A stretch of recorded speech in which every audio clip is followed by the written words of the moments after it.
Hello everyone, আসসালামু আলাইকুম। Tamanna's tutorial পক্ষ থেকে সবাইকে জানাচ্ছি স্বাগত। আজকে আমরা নবম দশম শ্রেণীর হিসাব বিজ্ঞান দ্বিতীয় অধ্যায় লেনদেন নিয়ে আলোচনা করব। আগের ক্লাসে আমি লেনদেন নিয়ে আলোচনা করেছি, তোমরা আগের ক্লাসগুলা ভালোভাবে দেখে নিবে।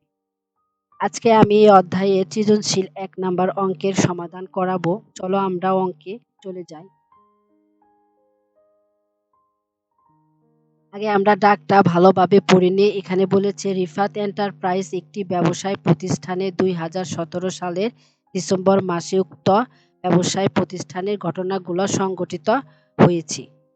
ডিসেম্বর 1 তারিখ বলেছে 5 লাখ টাকা নিয়ে ব্যবসা শুরু করা হলো। ডিসেম্বর 3 তারিখ ব্যাংকে 50,000 টাকা নিয়ে একটি হিসাব খোলা হলো। ডিসেম্বর 5 তারিখ ধারে পণ্য ক্রয় 25,000 টাকা। ডিসেম্বর 7 তারিখ নগদে পণ্য বিক্রয় 45,000 টাকা। ডিসেম্বর 10 তারিখ মালিক ব্যাংক হতে ব্যক্তিগত প্রয়োজনে ঋণ গ্রহণ 40,000। ডিসেম্বর 15 তারিখ 45,000 টাকার আসবাবপত্র ক্রয়ের ফরমাইশ প্রদান। ডিসেম্বর 20 তারিখ পাওনাদারকে পরিশোধ 15,000। তাহলে এখানে আমাদের ক নাম্বার বলেছে ব্যবসায়িক লেনদেন নয় এমন ঘটনাসমূহ চিহ্নিত করে মোট পরিমাণ নির্ণয় করো। খ নাম্বার বলেছে ঘটনাসমূহ হতে লেনদেন চিহ্নিত করে সমীকরণ পদ্ধতিতে তার কারণ ব্যাখ্যা করো। গ নাম্বার বলেছে হিসাব সমীকরণের উপর লেনদেনের প্রভাব দেখাও। তাহলে ক নাম্বার আমাদের বলেছে ব্যবসায়িক লেনদেন নয় এমন ঘটনাসমূহ চিহ্নিত করে মোট পরিমাণ নির্ণয় করো।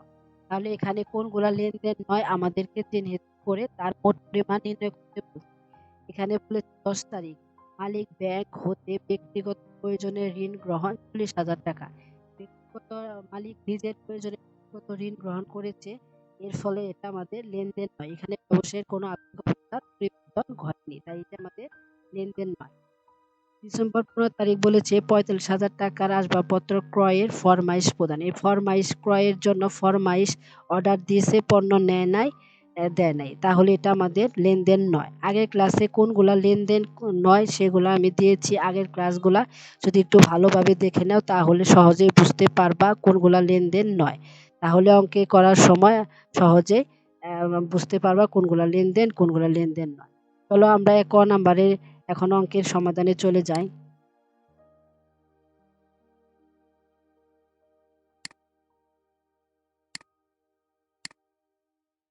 তাহলে অঙ্ক করার আগে প্রথমে অঙ্কের দাগটা ছকের উপরে আমি লিখে নিব। এখানে বলেছে ব্যবসায়িক লেনদেন নয় এমন ঘটনাসমূহের মোট পরিমাণ নির্ণয় করা হলো।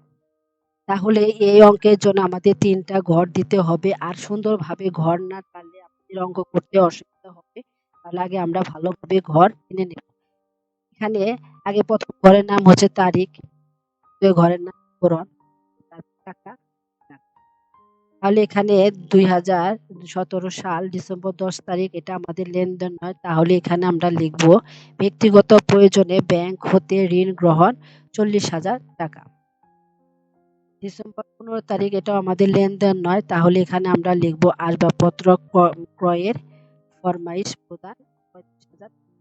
তাহলে আমাদের পরিমাণ নির্ণয় করতে বলছে, তাহলে এই দুটো আমরা যোগ করব। 40,000 আর 45,000 টাকা যোগ করে হয় আমাদের 85,000 টাকা। আর এই টাকা যোগ করে আমরা নিচে 2টা দাগ বন্ধ করে দিব। তাহলে আমাদের ক নাম্বার সমাধান হয়ে যাবে। এখন আমরা খ নাম্বার চলে যাই। খ নাম্বার বলেছে ঘটনাসমূহ হতে লেনদেন চিহ্নিত করে সমীকরণ পদ্ধতিতে তার কারণ ব্যাখ্যা করো। তাহলে আমরা আগে লিখে নেব রিফাত এন্টারপ্রাইজের সংঘটিত ঘটনাসমূহ থেকে লেনদেন চিহ্নিত করে সমীকরণ পদ্ধতিতে কারণ সহ ব্যাখ্যা দেওয়া হলো। তাহলে আমাদের যেগুলা লেনদেন ওইগুলাই আমরা এখন সমাধান করব। এগুলাই এখন কারণ সহ সমীকরণ পদ্ধতিতে কারণ সহ ব্যাখ্যা করব। তাহলে 1 তারিখ বলেছে ডিসেম্বর 1 তারিখ 5 লাখ টাকা নিয়ে ব্যবসা শুরু করা হলো। এখানে দুটি পক্ষ রয়েছে, একটি হচ্ছে নগদ টাকা আর একটি হচ্ছে মূলধন। তাহলে এখানে আমরা লিখব 5 লাখ টাকা নিয়ে ব্যবসা শুরু করার ফলে সম্পদ এ, নগদ হচ্ছে আমাদের সম্পদ, আর সম্পদ ডেবিট হলে আমাদের বৃদ্ধি হয়, ক্রেডিট হলে হ্রাস হয়, এবং মালিকানা সত্ত্ব ই বৃদ্ধি পেয়েছে। মূলধন হচ্ছে আমাদের মালিকানা সত্ত্ব, আর মূলধন ডেবিট হলে হ্রাস হয়, ক্রেডিট হলে বৃদ্ধি হয়। এগুলো আমি আগের ক্লাসে দেখাইছি, তোমরা আগের ক্লাস ভালোভাবে দেখে নেবে, তাহলে সহজে বুঝতে পারবা।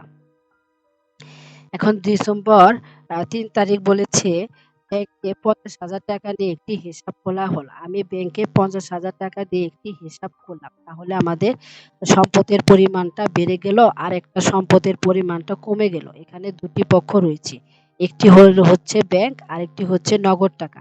ব্যাংকের পরিমাণটা আমাদের বেড়ে গেছে আর নগদ আমাদের কমে গেছে। তাহলে এখানে আমরা লিখবো ব্যাংকে ৫০,০০০ টাকা দিয়ে একটি হিসাব খোলার ফলে সম্পদ এ হ্রাস ও সম্পদ এ বৃদ্ধি পেয়েছে। একটি সম্পদ আমাদের বৃদ্ধি হয়েছে আর একটি সম্পদ আমাদের হ্রাস হয়েছে। ডিসেম্বর ৫ তারিখ বলেছে ধারে পণ্য ক্রয় ২৫,০০০ টাকা। এটাও আমাদের লেনদেন। ধারে পণ্য ক্রয় করার ফলে পাওনাদারের সৃষ্টি হয়েছে আর ক্রয়ের সাথে সম্পর্ক হচ্ছে আমার পাওনাদারের। আমি ক্রয় করছি, পাওনাদারের টাকা পরিমাণটা বৃদ্ধি হয়েছে আর ক্রয় হচ্ছে আমাদের ব্যয়।